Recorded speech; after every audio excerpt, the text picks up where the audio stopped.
Minnesota winter mornings were mercilessly cold. Jennifer Brown stepped out of the hospital after her night shift, her breath clouding in the icy air. The parking lot was buried in snow, and the bitter wind bit through her thin coat as she hurried toward her car. When she slid inside and started the engine, the dashboard clock glowed 7 a.m., a reminder that she had little time to get home before her son, Aiden, needed to leave for school.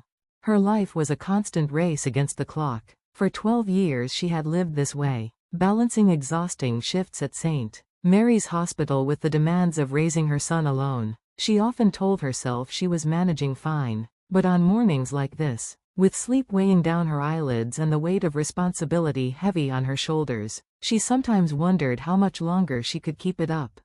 At home, Aiden was already sitting at the kitchen table, swinging his legs and stirring his cereal. His brown hair, slightly too long, kept falling over his large, curious eyes. "Mom, can you come to my game today?" he asked, glancing up hopefully. Jennifer's heart sank. She had been waiting for that question, dreading it. She set her bag down, untied her scarf, and tried to steady her voice. "I'm sorry, honey, I have another shift starting this evening," she said softly, "but I asked Coach Jim to record it for us. We'll watch it together when I'm home." Aiden looked down into his bowl, stirring silently for a moment before shrugging. "It's okay, Mom, I understand." His tone was cheerful, but Jennifer heard the disappointment underneath. Then his face lit up again with the resilience of youth. "I'm going to make a three-pointer today." Jennifer reached over and ruffled his hair. "I know you will." But inside, her chest ached. She hated missing his games. Aiden had grown up without a father, and she had always wanted to be present for him. Yet, between night shifts, overtime, and the constant struggle to pay rent and bills, her promises too often gave way to fatigue and duty.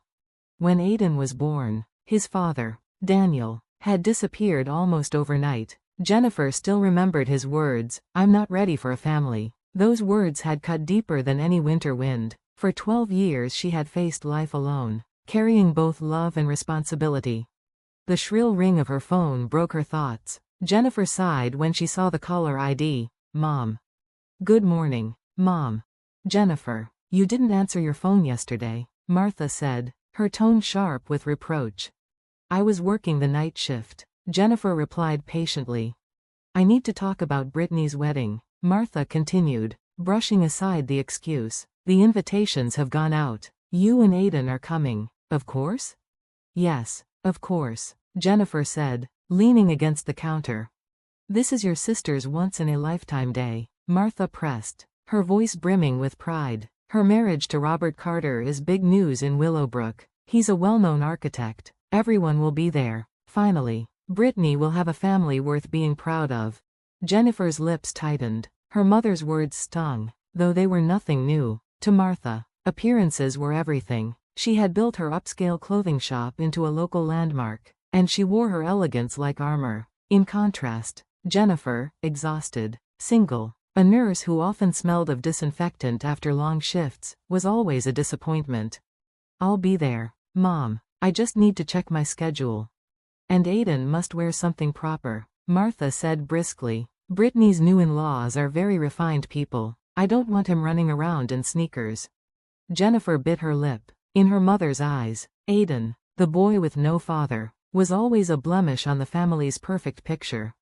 Brittany, the younger daughter, was the opposite. Martha had spoiled her from birth. Brittany was glamorous, confident, and ambitious. Now working as a manager at a luxury boutique hotel, everything about her seemed to sparkle, especially now, with her engagement to Robert Carter, a man admired across town.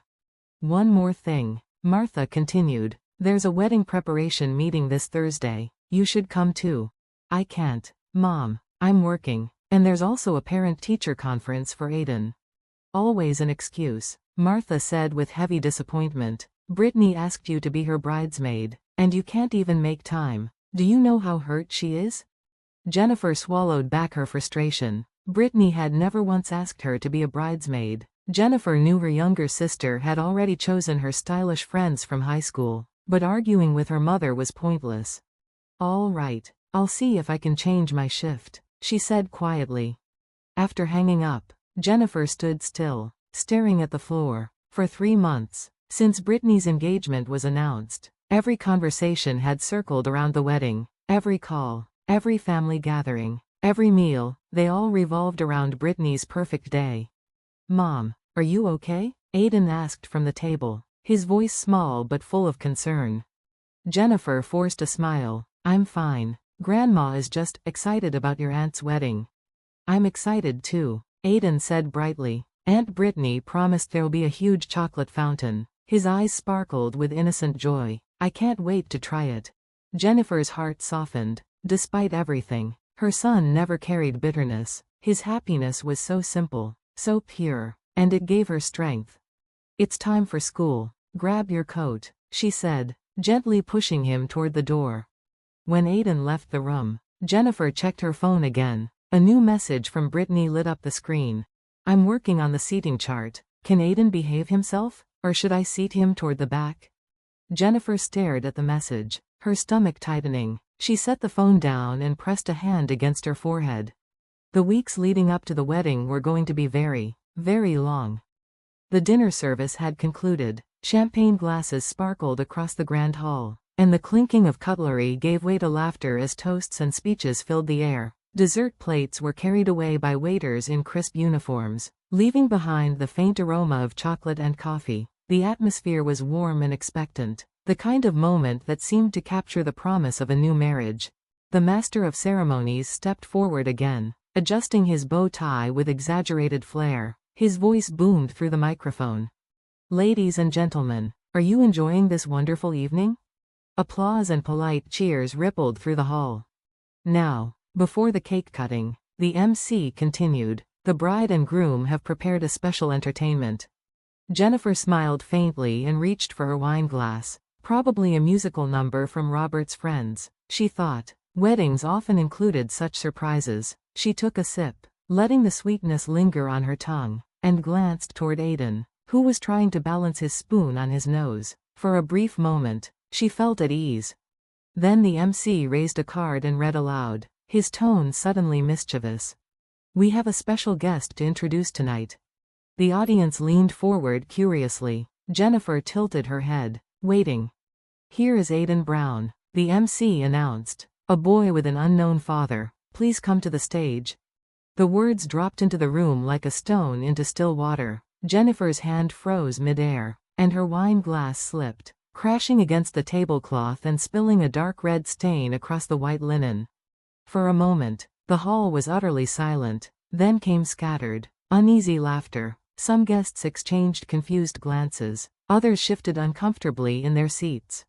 "Aiden, where are you? Our special guest, Aiden," the MC repeated, his grin faltering as he searched the room.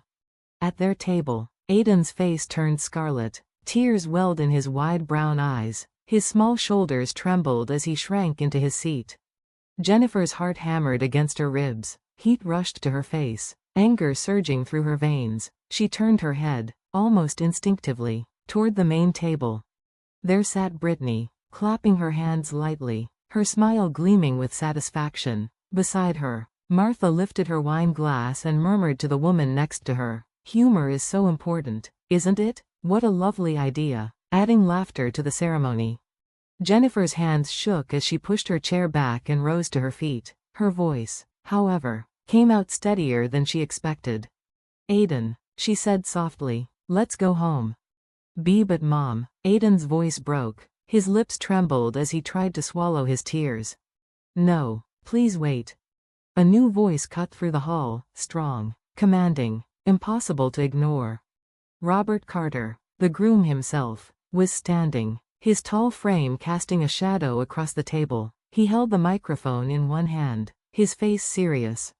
"Ladies and gentlemen," he began, his tone calm yet firm, "there is something I must say." The chatter died instantly. Even the sound of clinking glasses ceased. Brittany's smile froze in place, her hand still raised mid-applause. Robert reached into the breast pocket of his tuxedo and drew out an envelope. "Tonight, we celebrate family. But before this evening continues, I want to speak the truth about Aiden Brown." Jennifer instinctively placed a protective hand on her son's shoulder. Confusion swirled in her chest. "What is happening?" Brittany shot up from her seat. "Robert, what are you doing?" He held up a hand to silence her. His eyes were steady, his voice unwavering. "These," he said, pulling out several official-looking documents, "are legal papers to welcome Aiden Brown as my son. They include a petition to grant him my surname and to establish an educational trust fund for his future." Guests filled the hall. Guests turned to one another, whispering furiously. Jennifer's legs nearly gave way beneath her, but she gripped the back of her chair for balance. "He is no longer a child without a father," Robert declared. "From this day forward, he will be recognized as my son." The color drained from Brittany's face. Martha's jaw dropped, her glass trembling in her hand. What are you saying?" Brittany stammered, her voice cracking. "This is a joke, right? Some kind of ridiculous performance?" "This is not a joke," Robert replied firmly.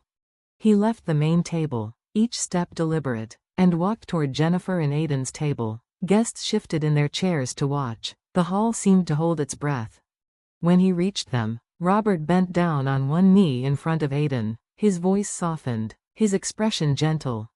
"Aiden," he said, looking directly into the boy's tearful eyes, "I would like to formally welcome you as my son. If," his gaze flickered toward Jennifer, "if your mother permits it."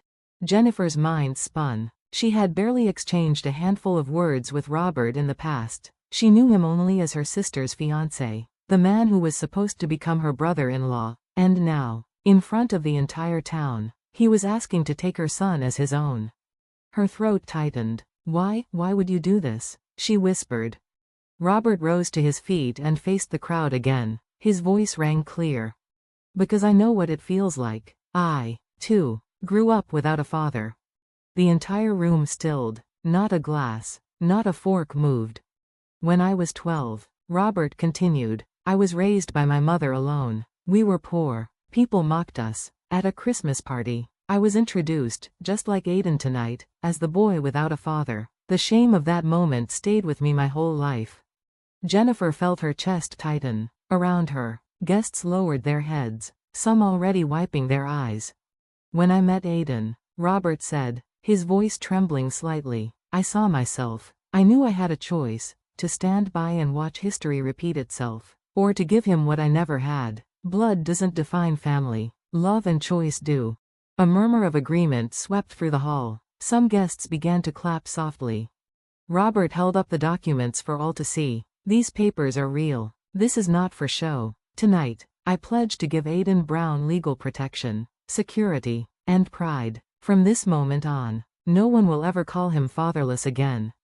The applause swelled, spreading like fire through the room. Guests rose to their feet, some with tears streaming down their cheeks. Brittany's chair screeched against the floor as she stood. Her face was red with fury. "You've humiliated me," she shrieked. "This was supposed to be my night. You've destroyed everything." Without waiting for a response, she stormed out of the hall, her heels clicking furiously against the polished floor. Martha scrambled to follow her, her face twisted with shock and rage. Jennifer stood frozen, her arm wrapped around Aiden, who was staring at Robert with wide, shining eyes. The boy's lips quivered between disbelief and a tentative smile. Robert turned back to them. His eyes met Jennifer's, steady, unwavering, filled with a quiet determination. "Jennifer," he said softly, "just for her, may I speak with you? In private?"